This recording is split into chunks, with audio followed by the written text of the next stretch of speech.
Hi friends, ఈ video నచ్చినట్లయితే like చేయండి, సబ్స్క్రైబ్ చేయండి. రాజు కోర్టులో బోనంలో నిల్చొని హత్య చేసింది రూప కాదు అని చెప్తూ ఉండగా, నీ దగ్గర ఏమైనా సాక్ష్యం ఉందా అని జడ్జ్ అడుగుతూ ఉంటాడు.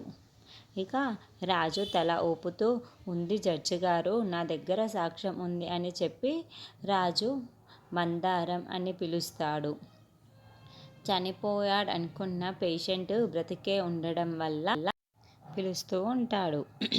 చనిపోయాడనుకున్న పేషెంట్ బ్రతికే ఉండడం వల్ల ఆ పేషెంట్ని మందారం మరియు డాక్టర్ ఇద్దరు కూడా తీసుకొని వస్తూ ఉంటారు.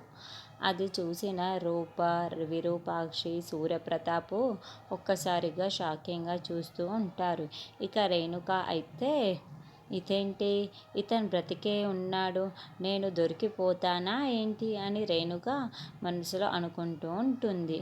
నిన్న అసలు ఏం జరిగిందో పూర్తిగా నీకు గుర్తుందా అని చెప్పేసి లాయర్ ఆ పేషెంట్ని అడగడంతో, నాకు మొత్తం గుర్తుంది సారు అని చెప్పేసి ఆ పేషెంట్ అంటాడు.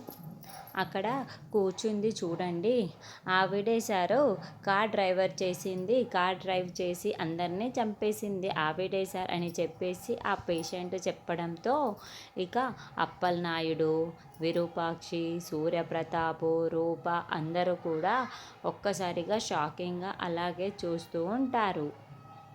ఇక ఆ పేషెంట్ చెప్పిన మాటలకి ఆ శ్వేత అయితే ఒక్కసారిగా నిల్చొని షాకింగ్గా అలాగే చూస్తూ ఉంటుంది.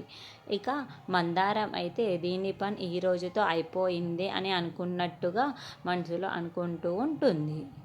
రూప కూడా ఒక్కసారిగా షాకింగ్గా చూస్తూ ఉంటుంది.